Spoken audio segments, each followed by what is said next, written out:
So welcome back प्यारे बच्चों। और आज हम लोग क्लास 10th एपी यानी अर्थमेटिक प्रोग्रेशन है ना, अर्थमेटिक प्रोग्रेशन का हमारा एक्सरसाइज 5.2 हम लोग कंटिन्यू कर रहे थे और क्वेश्चन नंबर 10 तक हम लोग लगा चुके थे। होप सो आप लोगों ने भी लगा लिए होंगे, है ना, और समझ में भी अच्छा आया होगा। फिर एक क्वेश्चन मैंने आपको दिया था जिसमें इक्वेशन बनाने को दी थी, तो मुझे अच्छा लगा, कमेंट उसमें आया, वेदिता वेरी गुड बेटा, बहुत बढ़िया। और अब स्टार्ट करते हैं आगे का पोर्शन। देखिए क्वेश्चन नंबर 11 क्या बोलता है, which term of an AP, और एपी गिवन है, देखो है ना। क्वेश्चन नंबर 11 सॉल्यूशन नोट कर लेते हैं। गिवन एपी, और एपी क्या गिवन है, एपी है 3, 15, 27, then 39 dash dash dash dash dash, बहुत सारे टर्म है, विल बी 39। क्या बोल रहा है question, sorry, will be 132 more than it's 34th term. कह रहा है ये एक एपी है, इस एपी का कौन सा term, which term will be 132 मोर, कौन सा टर्म 54th टर्म से 132 ज्यादा होगा। 132 मोर मतलब 132 ज्यादा होगा।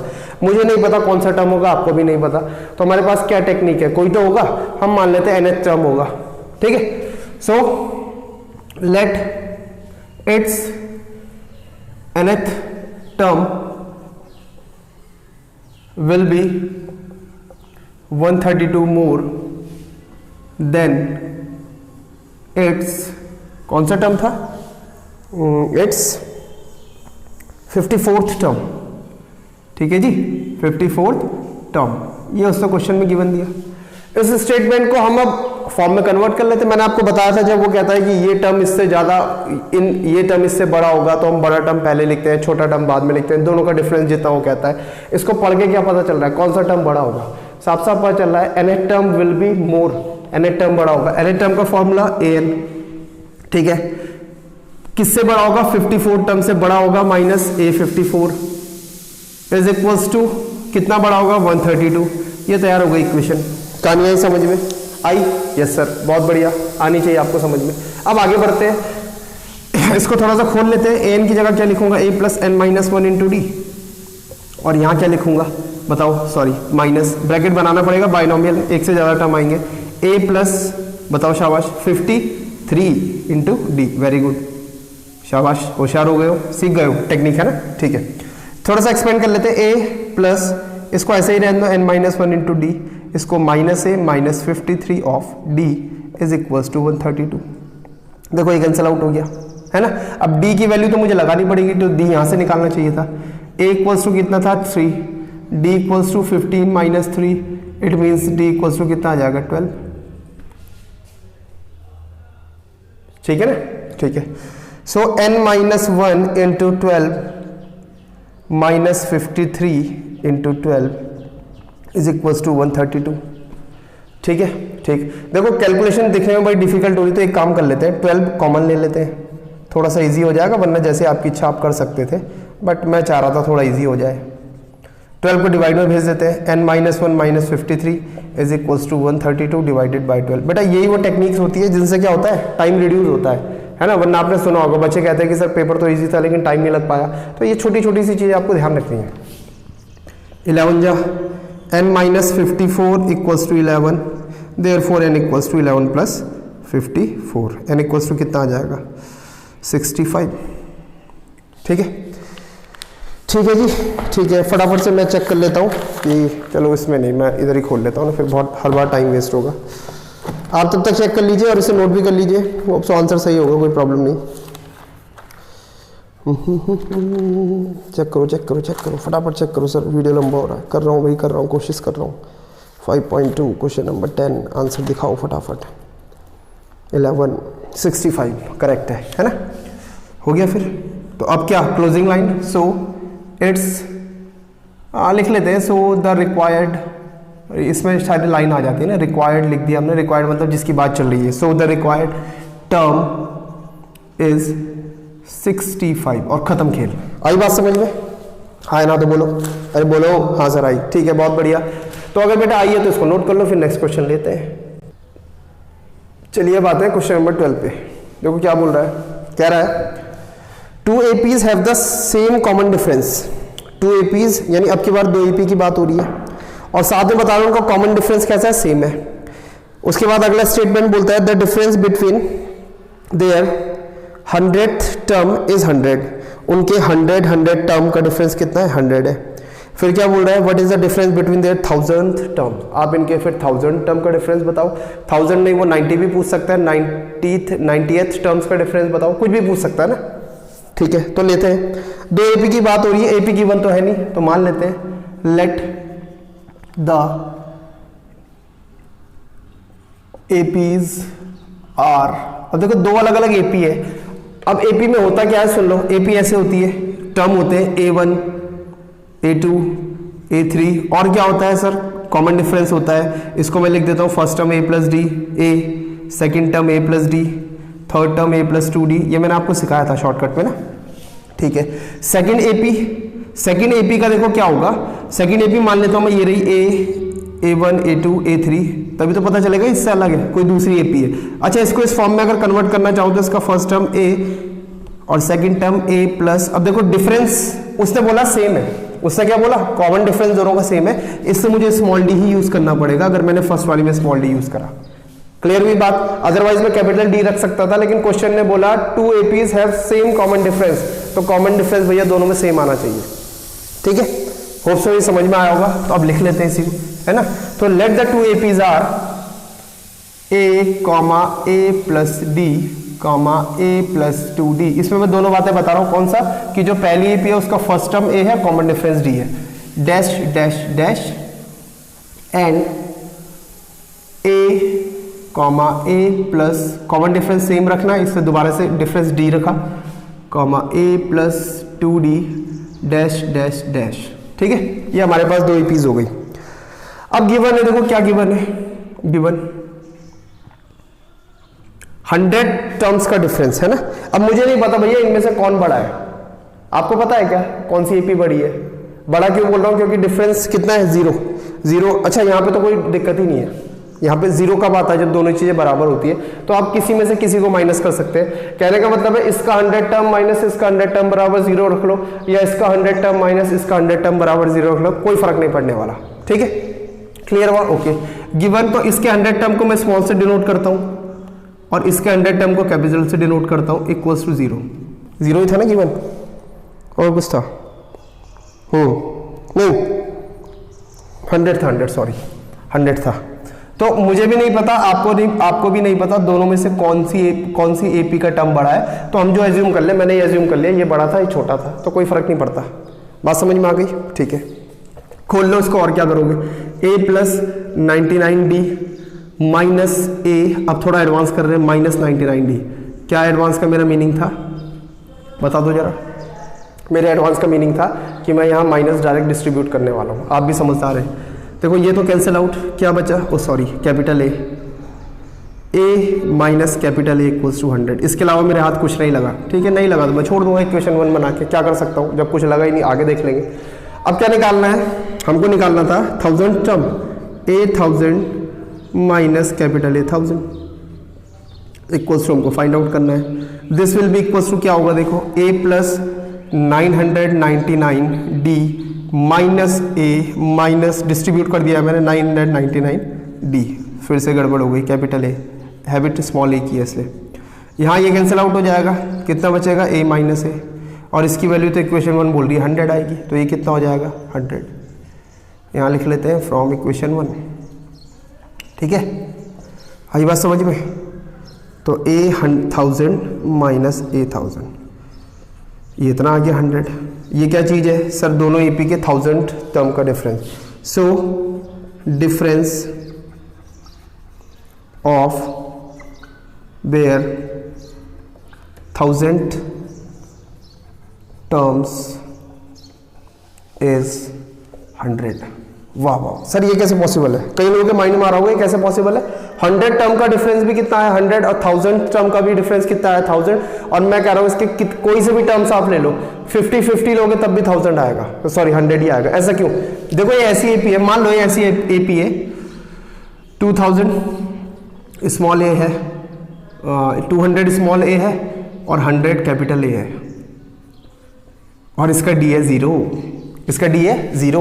तो फर्स्ट टर्म क्या बनेगा 200, सेकंड भी क्या बनेगा 200, थर्ड भी क्या बनेगा 200, फोर्थ भी क्या बनेगा 200। इसी तरह से दूसरी एपी के हर टर्म 100। तो किसी भी टर्म का डिफरेंस निकालोगे तो कितना आएगा 0 ही 100 ही आएगा।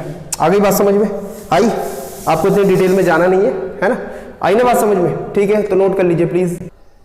अब आ रहे हैं क्वेश्चन नंबर 13 पे और मैं लिख के दे रहा हूं ये वेरी वेरी इंपॉर्टेंट क्वेश्चन है, बहुत अच्छा क्वेश्चन है, बहुत अच्छे लेवल का। क्यों? इसमें खाली एपी नहीं है, इसमें प्रीवियस क्लासेस का कुछ नॉलेज भी है, हमने और क्या पढ़ रखा है देखते हैं, समझेंगे। क्वेश्चन में कह रहा है how many 3 digit numbers are divisible by 7। 3 digit number पूछ रहा है, कितने 3 डिजिट के नंबर 7 से डिविजिबल होंगे भैया? मुझे क्या पता, बहुत सारे हो सकते हैं, है ना? बस होने क्या चाहिए 3 डिजिट के, इससे कम नहीं होने चाहिए। ठीक है ये भी मैं पता लगा लूंगा, पर कम से कम मुझे ये तो पता चले पहला कौन सा और आखिरी कौन सा है। अगर मुझे फर्स्ट एंड लास्ट मिल जाता है जो 7 से डिविजिबल है तो मैं क्या करूंगा, सुनो, लास्ट वाले का नंबर निकाल लूंगा। पहले भी हमने करा था which term will be this, है ना, and find the number of terms in the given AP if last term is. तो लास्ट टर्म मुझे मिलना चाहिए, नंबर में लिखा हुआ होना चाहिए कितना है। क्लियर? ठीक है। अब सबसे पहले ढूंढेंगे, कैसे ढूंढेंगे? तो 3 डिजिट का स्मॉलेस्ट नंबर लिख लो, कितना होता है 1000, और ग्रेटेस्ट नंबर लिख लो 999।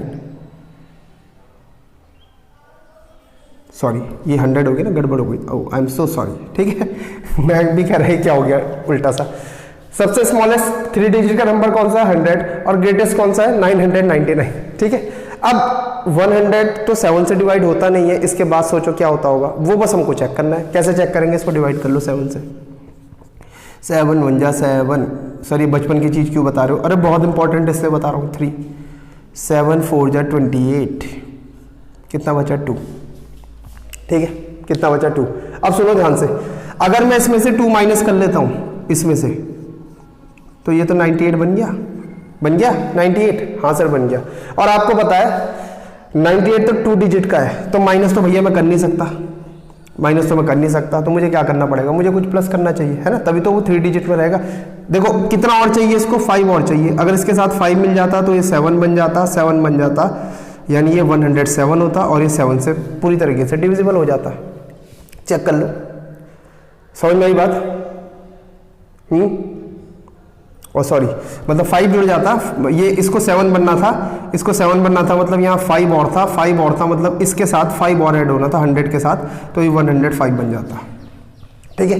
और 105 वो पहला नंबर होता 3 डिजिट के नंबर में जो 7 से पूरी तरीके से डिविजिबल हो जाता। ये बात समझ में आ रही है?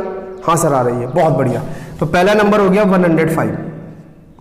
ठीक, चलो बढ़िया। अब लास्ट भी चाहिए हमको, लास्ट नंबर बता दो कैसे निकालें? सर इसको डिवाइड कर लो, लास्ट वाले को जो सबसे ग्रेटेस्ट डिजिट है। 7 1 जा 7, कितना बचा 2 9, 7 4 जा 28, कितना बचा 1 9,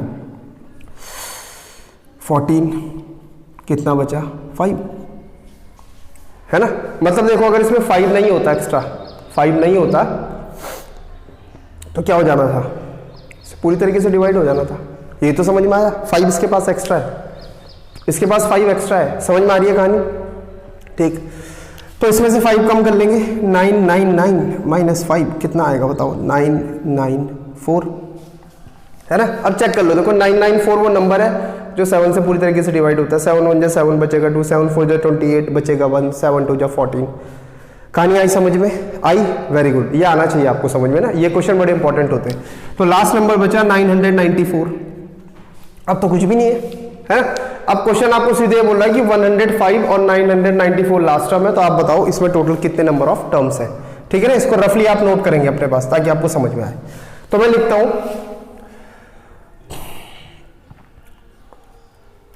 रिक्वायर्ड एपी इज, ये रही 105 अब देखो एक चीज और, अगर ये AP है तो इसका कॉमन डिफरेंस कितना होगा, तो सुनो 7 की टेबल पढ़ो जा, 7 1 7, 7 2 14, 7 3 20। अरे जब नंबर 7 से डिवाइड होते हैं तो उनमें 7 गए तो डिफरेंस होता है। तो ये किसकी सीरीज बन रही है बताओ, 7 से डिविजिबल होने वाले की। तो हर एक नंबर किससे डिवाइड होगा, 7 से। तो मतलब अगला नंबर कितना होगा, 105 में 7 ऐड कर दो, 112। समझ में आ गई कहानी, आई? हाँ सर आई, बहुत बढ़िया, आई ना? हाँ सर आई। चलो तो आगे बढ़ते हैं। Comma 112 dash dash dash dash, last number है 994 जो कि 3 डिजिट का है और 7 से डिविजिबल है। ये बात समझ में आई? बता लो भैया यहां तक समझ में आई? मैं इस क्वेश्चन में जानबूझ के ज्यादा टाइम ले रहा हूं ताकि आपको समझ में आए।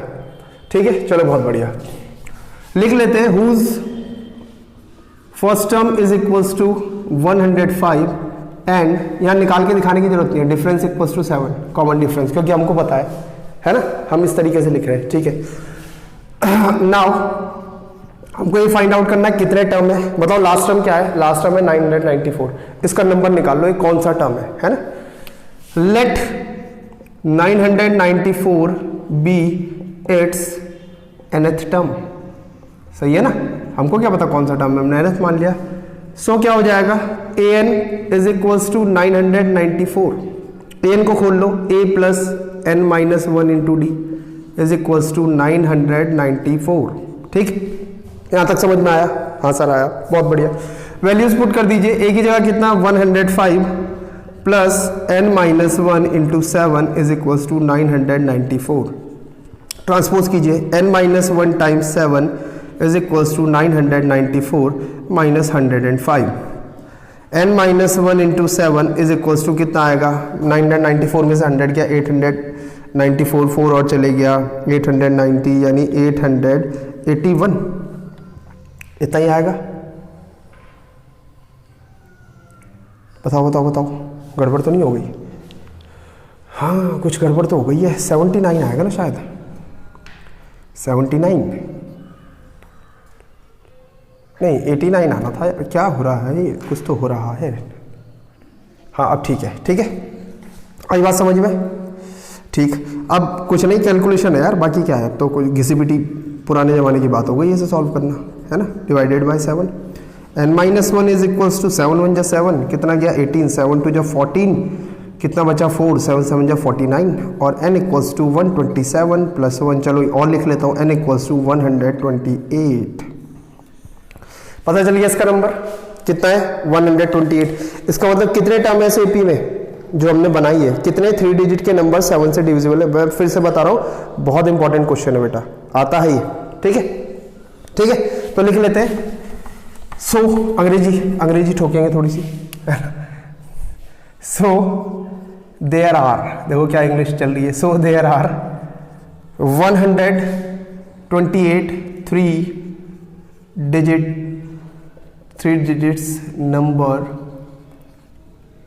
digit numbers which are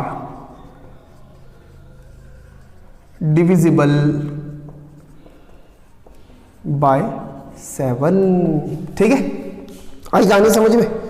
बता दो, आइए, बहुत बढ़िया, इसको नोट कर लो प्लीज, बहुत इंपॉर्टेंट था।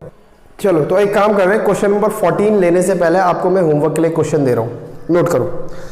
क्वेश्चन नोट करना, ये गिफ्ट है आपके लिए, आपकी प्रैक्टिस हो जाएगी, और कमेंट सेक्शन में मुझे इसका आंसर आप मेंशन करेंगे। ठीक है, और अब की बार अपना नाम भी मेंशन कर देना कि माई दिस, जैसे शालू और आपका आंसर क्या है। ठीक है, क्वेश्चन नोट कीजिए। How many 2 digit numbers are divisible by 2। बड़ा सिंपल सा क्वेश्चन है। How many 2 digit numbers, 2 digit सही लग रहा है, हाँ सही लग रहा है, आर डिविजिबल बाय 2। ठीक है, सबसे पहले सोचना 2 डिजिट का स्मॉलेस्ट नंबर क्या होता है जो कि 10 है, और 2 डिजिट का ग्रेटेस्ट नंबर क्या होता है जो कि 99 है। बाकी का प्रोसेस आपको खुद करना है, होप सो आप निकाल लेंगे। ठीक है ना, चलो क्वेश्चन नंबर 13 हो गया था, 14 पे आ जाते हैं। कह रहा है how many multiples of 4 lies between 10 and 250। How many multiples of 4 lies between 10 and 250। ध्यान से सुनना भैया, लाइज बिटवीन बोल रहा है, इनके बीच में, यानी ये तो हमको बता रहा है कि नहीं जाना इधर, लाइज बिटवीन। ठीक है, और मल्टीपल मतलब डिविजिबल, है ना भाई। 4 का मल्टीपल यानी जैसे 8 हो गया, 4 का मल्टीपल 12 हो गया, 16 हो गया। तो मैं यूँ भी तो कह सकता हूँ ये सारे 4 से डिविजिबल है। तो कुछ नहीं है, शब्दों का हेर फेर है, और हम भी बहुत चालाक है, हम समझ जाते हैं कि वो क्या बोलना चाह रहा था। ठीक है, तो how many multiples of 4 lie between 10 and 250 वैसे ही निकाल लेते हैं। अच्छा, इसको तो आप ओरली भी कर सकते हैं। जरा मुझे बताओ 4 की टेबल में 10 के बाद दूसरा नंबर कौन सा आता है? 13, गलत आंसर कर दो 12। तो पहला नंबर 12 हो गया। अगर 4 से डिविजिबल है या 4 का मल्टीपल है तो अगला नंबर +4 यानी 16, अगला नंबर 20, ऐसे करते करते करते लास्ट नंबर पता लगाना हमको। फिर क्वेश्चन पहले क्वेश्चन की तरह कन्वर्ट हो जाएगा। लास्ट नंबर कैसे पता लगाएंगे? 250 से पहले क्या आता है? 249। इसको चेक कर लो, यही बोला था ना 3 डिजिट, क्या बोला था? हाँ, बिटवीन 250। ठीक है, 4 6 24 माइनस कितना बचा? जल्दी बताओ। 0 यानी उतार दिया 9। 4 2 8 कितना बचा? 1। ठीक है सर। अब अगर मैं इसमें 1 ऐड कर लूँ तो 250 बन जाएगा, लेकिन इसने कहा था 250 और 10 के बीच में, तो मुझे पीछे आना पड़ेगा। तो अगर इसके पास देखो 1 नहीं होता तो क्या बनता? 1 माइनस कर लेते, बनता 248। और 248 देखो 4 से पूरा डिविजिबल है। 4 6 24, 0 8 4 2 8। इसका मतलब वो लास्ट नंबर कितना है? 248। कहानी समझ में आई? हाँ सर आई। पक्का? हाँ सर पक्का। तो कितना हो गया? 248। एपी तैयार। अब निकाल लोगे? बता दो, निकाल लोगे आय का पोर्शन या मैंने निकालना है? आवाज आ रही है? हाँ बोल रहे हैं सर खुद निकाल लेंगे। ठीक है, बहुत बढ़िया। तो आप लिख लेना, मैं ही लिख लेता हूँ यार, क्या फ़ायदा है ना, बाद में प्रॉब्लम होगी तो बोलेंगे सर जब वीडियो बनाया था तो पूरा ही समझा देते। गिवन एपी लिख ले, चलो एपी इज 12 डैश डैश, चलो एक और लिख लो 16, एक और लिख लो 20 dash dash dash dash. Last number हमारे पास कितना है? 248। हुज यहीं पे कर लेते हैं सारा काम, बार बार नहीं लिखना पड़ेगा। हुज ए इक्वल्स टू कितना है बताओ? 12 एंड डी इक्वल्स टू 4। 4 से डिविजिबल है तो 4 ही होगा, है ना? ठीक है, नाउ चलाएंगे। Let A N equals to 248। अब मैंने ये नहीं लिखा कि let its nth term be, इसका यही मतलब है मैथमेटिकल में कि एन एट टर्म बी 248। खोल लो, A plus N minus 1 into D is equals to 248। Values लगा लो, 12 plus N minus 1 into 4 equals to 248। पहले प्लस वाला जाएगा, भेज दो उधर। N minus 1 into 4 is equals to 248 minus 12। N minus 1 into 4 is equals to कितना आएगा? 6, 236। हाँ ठीक है, N minus 1 equals to direct कर दूँ, 4 5 जा 20, 4 9 जा 36, N equals to 60। N equals to कितना आ गया? 60। इससे क्या पता लगा कि ये जो लास्ट टर्म है 68 टर्म है, मतलब इस एपी में कितने टर्म होंगे? 60 टर्म्स होंगे सर। कितने टर्म होंगे? 60 टर्म्स होंगे सर। यही नहीं, गड़बड़ हो गई क्या? अरे कैसे गड़बड़ हो गई? मैं कौन सा क्वेश्चन सॉल्व कर रहा हूँ? 14 कर रहा हूँ मैं तो। हाँ ठीक है, सही तो है आंसर, है ना? सो 60 numbers lies between कितना कितना था वो? 10 and 250। और कैसे नंबर है? विच आर डिविजिबल बाय कितना था? 4। हाँ 4। ठीक है, आया समझ में? Yes sir. ठीक है, तो नोट कर लो इसे प्लीज।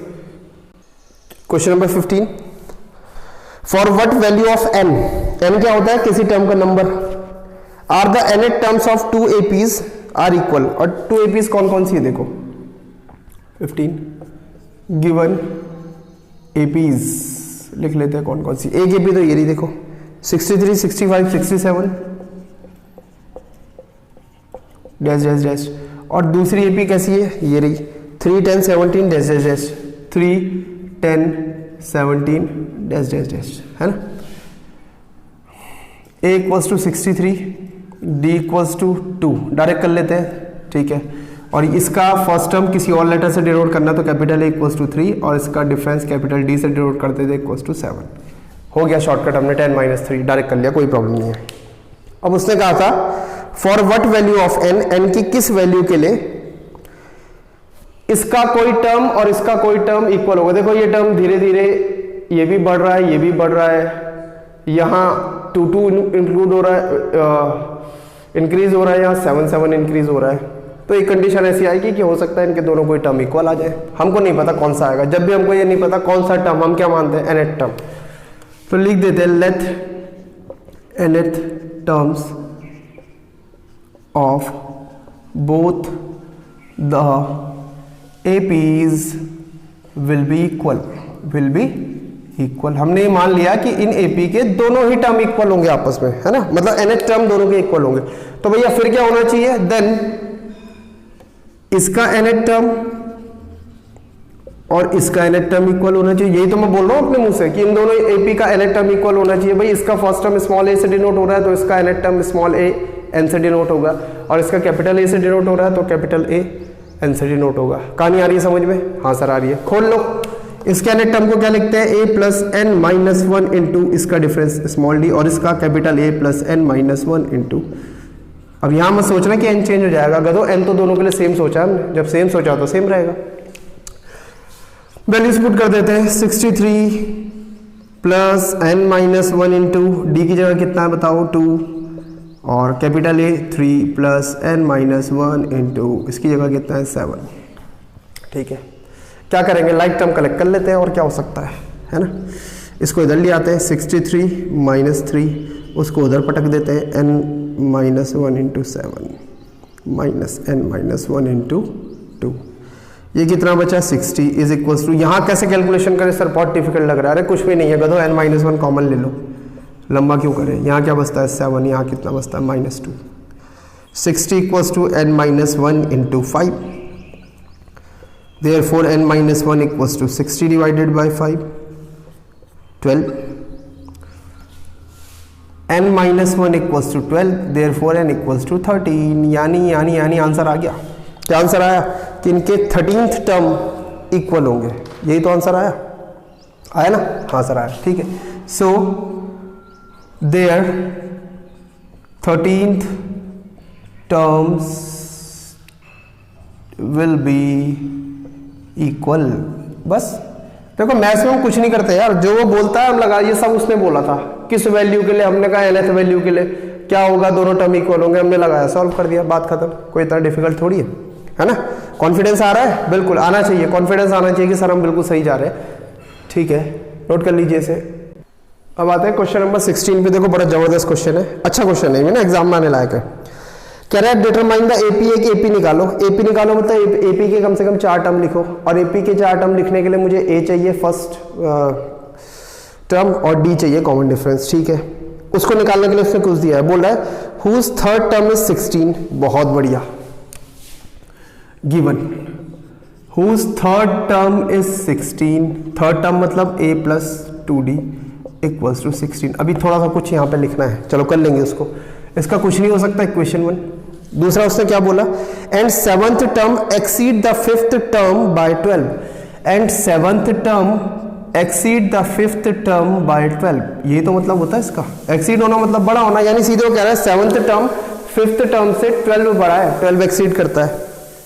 ठीक है, तो ये मैंने आपको लास्ट वीडियो में भी लिखने को सिखाया था कि किस तरीके से लिखते हैं। इसको भी खोल दीजिए, ये कितना बनेगा, a plus 6d minus distribute भी हो जाएगा, a minus 4d equals to 12। A से ये कैंसिल आउट, d कॉमन ले लीजिए, यहाँ बचा 6 माइनस 4, चलो शॉर्टकट हो जाएगा, पूरा कर लेते हैं। 6 minus 4 equals to 12,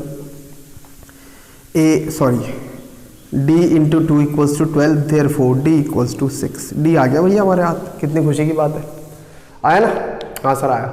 sir d आया तो सर ये कैसे निकाले, इक्वेशन 1 में रख लो, इसीलिए तो दी थी, बाकी अचार थोड़ी डालना इसका। यूजिंग इन इक्वेशन 1 में यूज करो, उठा के रखो, a plus 2 into 6 equals to 16, a plus 12 equals to 16, a equals to 4। आ गया, आया, a भी आ गया, d भी आ गया। अब क्या करना है सर, AP लिखनी थी। अच्छा एक चीज मैंने बोली थी, मैंने छोड़ दी। उसने क्वेश्चन में कुछ नहीं बोला था तो मुझे लिखना पड़ेगा, let the AP be a comma a plus d comma a plus 2d comma A plus 3d, 4 term लिख लेंगे बस, और क्या लिखना है। इसमें मैंने 2 चीज़ें बताई है ऐसा लिख करके कि फर्स्ट टर्म ए है, कॉमन डिफरेंस डी है ना, तभी तो मैंने यहाँ यूज़ कर लिया। बात समझ में आई? Very good. So A P is, और यहीं से डायरेक्ट लिख लो, first term 4, second term 4 plus D कहाँ गया 6, 10, नेक्स्ट टर्म में 6 और ऐड हो जाएगा 16, नेक्स्ट टर्म में 6 और ऐड हो जाएगा, कितना बन जाएगा 22। ठीक, कहानी आ गई समझ में? अरे हाँ या ना तो बोल दिया करो। अरे मैं सुन लेता हूँ, आप बोलो तो सही, आपकी आवाज़ मेरे कान तक आनी चाहिए। 4, 10, 16, 22 करेक्ट, और डैश डैश डैश करके छोड़ दीजिए, मतलब और भी टर्म होंगे, हमको क्या पता, इन्फिनाइट है ना। कैसा सीक्वेंस था? इन्फिनाइट, उसी को हमने बना लिया अरिथमेटिक प्रोग्रेशन। चलो इसे नोट कर लो फिर। चलिए अब आते हैं क्वेश्चन नंबर 17 पे। बेटा ये भी बिल्कुल नए टाइप का क्वेश्चन है, और मैं फिर से कहूँगा कि वेरी वेरी इंपॉर्टेंट, बहुत अच्छा क्वेश्चन है ना। देखो क्या बोलता है, कह रहा है find the 20th term from the last term of an AP. एक चीज याद रखो अपने माइंड में कि जो हमारे पास हमें जो फॉर्मूला था nth term equals to a plus n minus 1 into D, यहाँ पे जो n होता है ना, ये स्टार्टिंग से होता है फ्रॉम फर्स्ट टर्म। ठीक है, इसको मत भूलना कभी। ये 11th में भी मैथ्स पढ़ोगे, 12th में भी कहीं पढ़ोगे, एपी वहाँ भी रिपीट होता है 11th में, तो बड़ा इंपॉर्टेंट है कि ये n जो है ये हमेशा फर्स्ट टर्म से देखा जाएगा। समझ रहे हैं ना, मतलब जैसे ये है, देखो 1, मान लो एक एपी है 3, 5, 7, 9, 11, 13, 15, ठीक है, इतना ही टर्म है इसमें। इस टर्म का नंबर क्या है बताओ? आप कहोगे 3, मैं कहूँगा नहीं, मेरे हिसाब से 1, 2, 3, 4, 5, 6, मेरे हिसाब से 6 है। क्यों? क्योंकि हिसाब क्या चल रहा है, हिसाब ये है कि ये स्टार्टिंग से 3 है तो लास्ट से 6 है, तो इसी के 2 नंबर है। अब देखो जब वो कुछ नहीं बोलता तो हम नॉर्मल ये सोचते हैं कि आगे से ही देख रहा होगा, लेकिन जब वो कहता है फ्रॉम लास्ट, इसी क्वेश्चन को मैं क्या कह सकता हूँ, find the third term from A3, और बोल सकता हूँ find the 6th term from the last term. समझ में आई ना कहानी? ऐसा ही वो क्वेश्चन भी है। तो ये फॉर्मूला कब एप्लीकेबल है? जब नंबरिंग सीधे से हो रही हो। ठीक है, जब नंबरिंग सीधे से हो रही हो। अब मेरे पास क्या तरीका बचता है, मुझे तो यही फॉर्मूला आता है। मैं क्या करता हूँ, एपी को रिवर्स ऑर्डर में लिख देता हूँ, क्या बन जाएगी 15, 13, 11, 9, 7, 5, 3, 1। देखो अब अब ये कहां से हो गया, जो 6th टर्म था लास्ट से था ना, 1, 2, 3, 4, 5, वो अभी भी लास्ट से 6th टर्म है, बट वो ऐसे आ गया कि हम सामने से उसे देख रहे हैं। कहानी समझ में आई? कहानी समझ में आई? हम सामने से देख रहे हैं, सामने से देख रहे हैं, मतलब ये फॉर्मूला लगाया जा सकता है, वैलिडिटी हो गई फॉर्मूले की, ये फॉर्मूला अब एप्लीकेबल इसमें हो सकता है। ठीक है, क्लियर हुआ? ठीक, तो जब भी find the nth term from last बोलेगा तो हम क्या करेंगे, एपी को रिवर्स ऑर्डर में लिख देंगे, और उसके बाद तो वही प्रोसेस है। अब सीधे ये हो गया कि find the 6th term of this AP. आप जानते हैं कैसे निकालना है। कहानी आई समझ में? ठीक है, तो अब देखो क्या करना है, लिखना कैसे, सॉल्यूशन बना लेते हैं। गिवन, बड़ा इंपॉर्टेंट क्वेश्चन है, एग्जाम में आता है। गिवन एपी नोट कर लेते हैं, कितनी थी बताओ? गिवन एपी कहाँ गया क्वेश्चन, ये रहा, 3, 8, 13, 3, 8, 13। एक चीज का और हमको विशेष ध्यान रखना है यहाँ पे, ये 253 लास्ट टर्म दिया है। आपने इससे एक पहले का टर्म और लिख लो ताकि आपको एपी रिवर्स ऑर्डर में लिखने में समझ में आ जाए। ठीक है, कैसे लिखेंगे? यहाँ देखो कितना डिफरेंस आ रहा है, 5, 5 का, 5 + 5, तो इससे 5 कम ले लेना है, 5 कम ले लेना, कितना हो जाएगा 248, हाँ 248। तो इससे पहले का एक टर्म आपको खुद से लिख लेना है, ये प्रिकॉशन आपको लेना है क्वेश्चन सॉल्व करते समय। ठीक है ना, आई बात समझ में? ये हमने अपनी तरफ से लिख दिया। अब हमको क्योंकि लास्ट से निकालना है सो चेंज करना पड़ेगा, रिवर्स्ड एपी, रिवर्स करके जब हम लिखेंगे तो क्या बनेगी, रिवर्स्ड एपी लिख लो, 253 आ जाएगा, देन 248 आ जाएगा, then dash dash dash dash dash 13, then 8, then 3। ठीक है, आई बात समझ में? आई? ठीक है, अब इस एपी का कौन सा टर्म निकालना है, वही जो मैंने अभी आपको दिखाया था। कौन सा टर्म बोला इससे क्वेश्चन में, इसने बोला है 20th टर्म, तो लिख लेते हैं हेयर, इस एपी में ये कितना है 253, डी कितना है 248 - 253 5 माइनस का 5 आ जाएगा। कहानी आ रही है समझ में? इतना तो बता दो भैया, आ रही है कि नहीं आ रही है? आनी चाहिए ना, ठीक है। ये कहानी समझ में नहीं आएगी तो भाई बड़ी दिक्कत हो जाएगी, इस चीज़ को आप ध्यान में रखें। ये हमको बिल्कुल आना चाहिए समझ में, और समझ में नहीं आएगा तो फिर हम कैसे सॉल्व करेंगे बताओ, ठीक है। आई बात समझ में? हाँ सर आई, ठीक है। अब बढ़ते हैं आगे, अब कुछ नहीं करना, नॉर्मल सा है ना। टर्म नंबर था 28 टर्म। सो A20 28 टर्म मतलब A20 equals to A plus n minus 1 into D. So A20 is equals to values लगा दीजिए 253 प्लस n की जगह 20, ये ध्यान रखना। 28 टर्म मतलब n इक्वल्स टू 20, तो 20 minus 1 into D equals to 253 plus D भी तो था, बोलते क्यों नहीं हो? डी कितना था बताओ? -5। ये कितना बन जाएगा? 19 इंटू -5 कितना बन जाएगा? 253 माइनस 19 5 या 95। और अगर मान लीजिए 100 होता तो कितना आता? 153, पर ये 100 है नहीं, 5 और जोड़ना पड़ेगा तो 158 आ जाना चाहिए, है ना, ठीक है। तो आ गया भाई इसका 28 टर्म। 28 टर्म कितना आ गया? 158। So it's 158 is the 20th term from the last term of given AP, क्योंकि एक हमने रिवर्स करके बनाई थी, हमसे गिवन का पूछा था, ऑफ गिवन AP, है ना। इससे मुझे पूरा लिखना पड़ा। आई बात समझ में? ये तो हमने बनाई थी रिवर्स करके, बट गिवन एपी का पूछा था तो हमने लिख दिया गिवन एपी का 28 टर्म लास्ट से ये होगा, ठीक है। कहानी समझ में आई? आई सर, नोट कर लीजिए इसे। चलिए बात है क्वेश्चन नंबर 18 पे।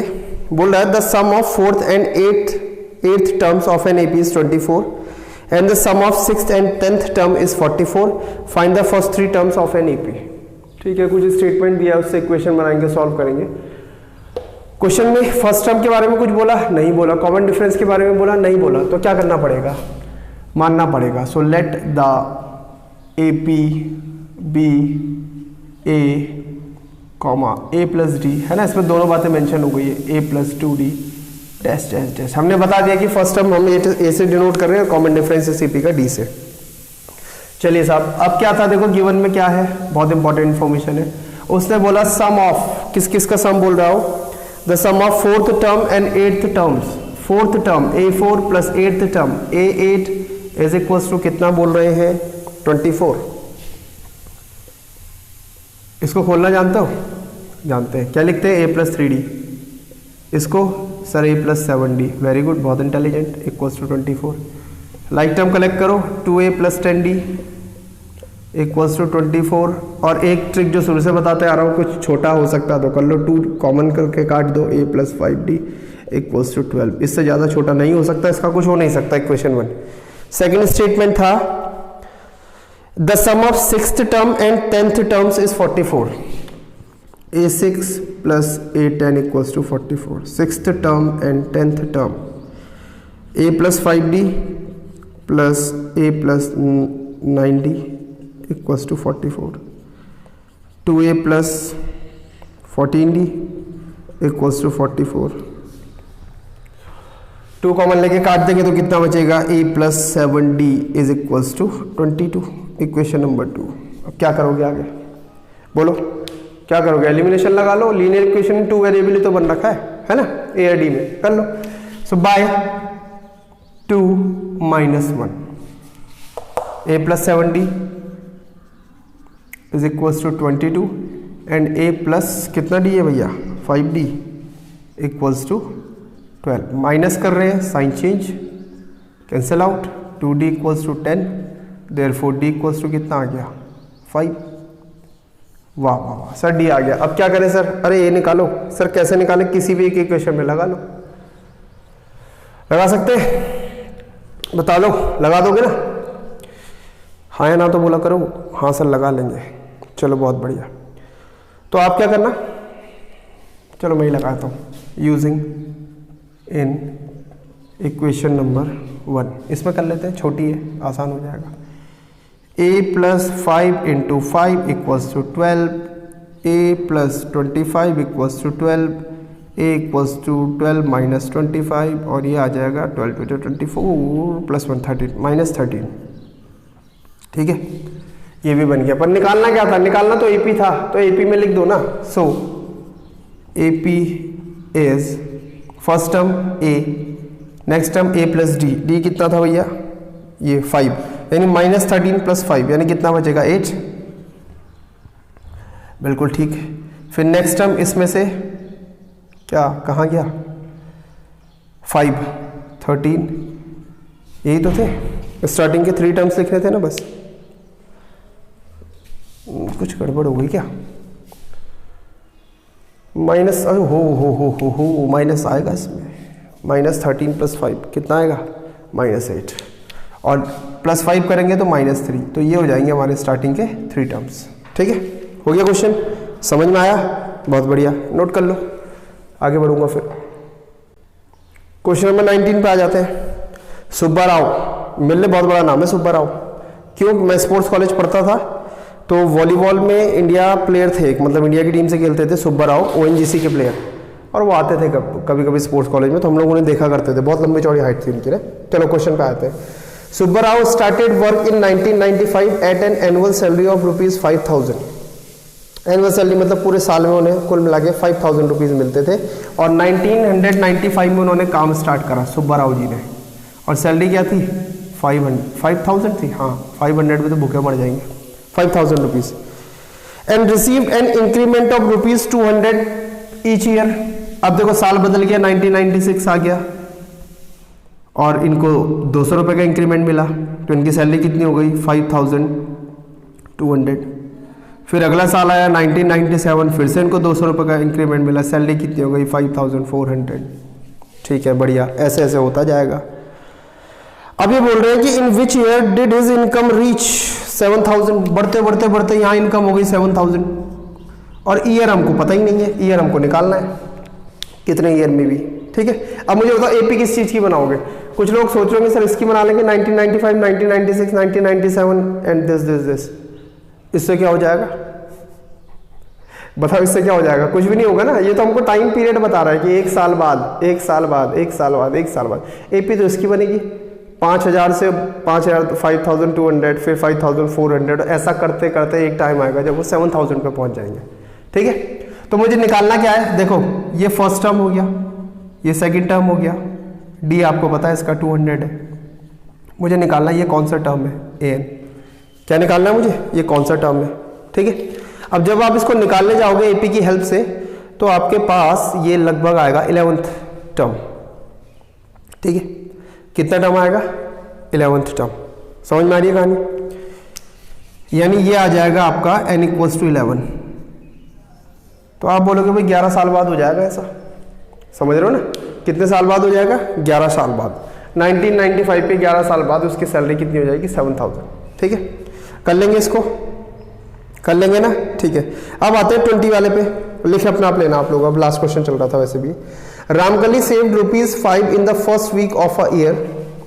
रामकली ने क्या करा? एक ईयर था, मान लीजिए 2020 चल रहा है, इसी में मान लेते हैं। पहले वीक में उसने ₹5 बचाए, सेविंग है उसकी ना, सेविंग होती है बचाना। And then increase weekly saving by ₹1.75। और उससे क्या करा? फिर नेक्स्ट जब ईयर आया, ये मान लो सॉरी फर्स्ट वीक आया, सेकेंड वीक में भी सेव करेगी, तो उसने कहा वो अपनी सेविंग अब बढ़ाने लग गई। वैसे भी फीमेल जो होती है, लेडीज लोग, वो सेविंग पे बहुत विश्वास करती हैं। तो उसने क्या करा? 1.75 बढ़ा दी। तो मतलब कितनी हो गई? देखो 6.75 है ना। ₹5 पहले वीक में बचाए, नेक्स्ट वीक में उसमें ₹5 तो बचाया, उसमें 1.75 और इंक्रीज कर दिया। फिर उसके थर्ड वीक में भी उसने करा होगा, कितना करा होगा? 1.75 कि कितना ऐड करना है? 1.75 भी ऐड करना है ना। कितना हो जाएगा? 0। ये ऐड कर लो, क्यों टेंशन ले रहे? 8.50। ठीक है, इसी तरीके से वो करती गई। और यहां जाकर के कोई एक वीक ऐसा आया कि जब उसकी सेविंग बन गई ₹20.75। ठीक है, अब आपको बताना है कि ऐसा करने में उसे कितने वीक लगे, 1 2 3 4 5 6 ऐसा ऐसा करते करते कितने लगे। तो ऐसे ही तो क्वेश्चन है, यहाँ पे ईयर की जगह यहाँ पे नंबर ऑफ वीक चल रहे हैं, और यहाँ पे एपी हमने रुपीस की बनाई थी, यहाँ पे भी सेविंग की बनेगी, और वो क्या होगी, first term, second term, third term और nth टर्म। उसमें आप n इक्वल्स टू सपोज कर लोगे, n इक्वल्स टू ये लिख देना, ए ये रहा, डी आपको पता है 1.75 है, वैसे भी क्वेश्चन ने डायरेक्ट बोला है, सॉल्व कर लेना, आंसर निकाल लेना। ठीक है, तो आपको क्या क्या करना है, कमेंट सेक्शन में एक तो मुझे इन दोनों की बताना है आंसर, दूसरा जो क्वेश्चन मैंने आपको बोला उसका भी आपको मुझे आंसर देना है और अपना नाम मेंशन जरूर कर देना है। ठीक है, ओके, सो ये वाला यहीं पे कंप्लीट होता है। एपी की नेक्स्ट एक्सरसाइज में हमको सम ऑफ टर्म्स सीखना है, यानी जिसको हम सीरीज कहते हैं, सीरीज के रिगार्डिंग क्वेश्चंस करने हैं। बहुत इंटरेस्टिंग है एपी, और क्लास 11th में भी आपके काम आएगी, आगे भी आपके काम आएगी। ठीक है, ओके, सो फिर से रिक्वेस्ट, अगर आपको वीडियो समझ में आ रहा है, हेल्पफुल लग रहा है, तो इसको ज़्यादा से ज़्यादा शेयर करें। आपने सब्सक्राइब नहीं करा है चैनल को तो सब्सक्राइब कर लें, ताकि लेटेस्ट वीडियोज़ के नोटिफिकेशन आप तक आते रहें, और पसंद आ रहा तो लाइक जरूर करें। ठीक है, so okay, see you in the next video, till then goodbye, have a nice day and जय हिंद।